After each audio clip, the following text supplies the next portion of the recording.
There's many members here. Senator Burr. Thank you, Madam Chairman. I've got to say, the last exchange was, oh my God, we haven't learned anything. And let me just make this point. I remember early on in this when the question of testing came up and CDC said, we do testing.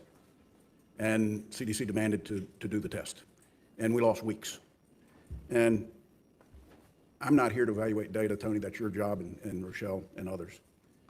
But to say we're going to make this decision based upon the research we've got going on at CDC, based upon the information that we've put out, and only our research counts, and to basically ignore the Israeli data or the Pfizer data, and I'm not suggesting that we're totally doing that. I guess my question would be, is Israel giving us transparency into their data? If Janet still lived in a world when we didn't accept foreign data for applications, which FDA's had the authority to do since 1996 when I changed the law, but it took COVID to actually make that happen. So I realize that we want accuracy, but do we really have to wait for CDC to complete the data? Do you think you're going to come to a different conclusion than Israel did? Share with me.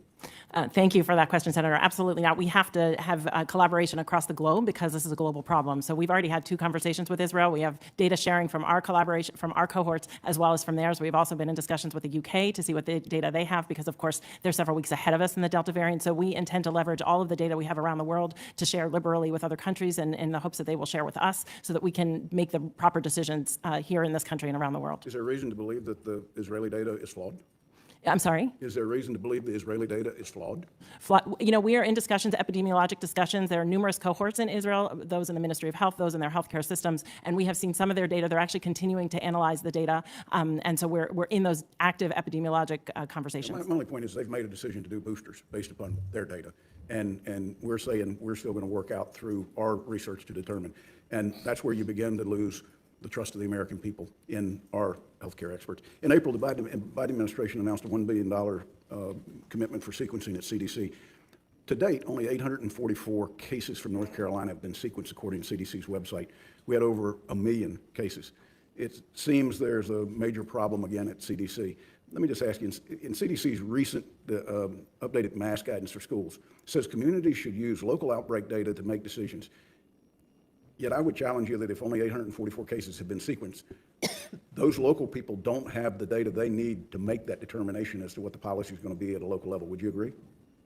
That discussion is based on cases, not based on variants. So we are actually getting data from around the country based on variants as well, based from the local health departments within North Carolina and with all of the states, as well as academic centers and commercial labs. And the recommendations for schools was based on test positivity and positive cases, not necessarily based on variants. But shouldn't transparency by the local health department about the variant in their community be important to their decision as to what they do in the schools? Absolutely, and we have data by region for variants that are posted on our website. They've been updated this morning with the 83%. So not only are we looking at test positivity actually down to the county level, but variants that come in as well from each of the individual states, from the academic partners, from the labs.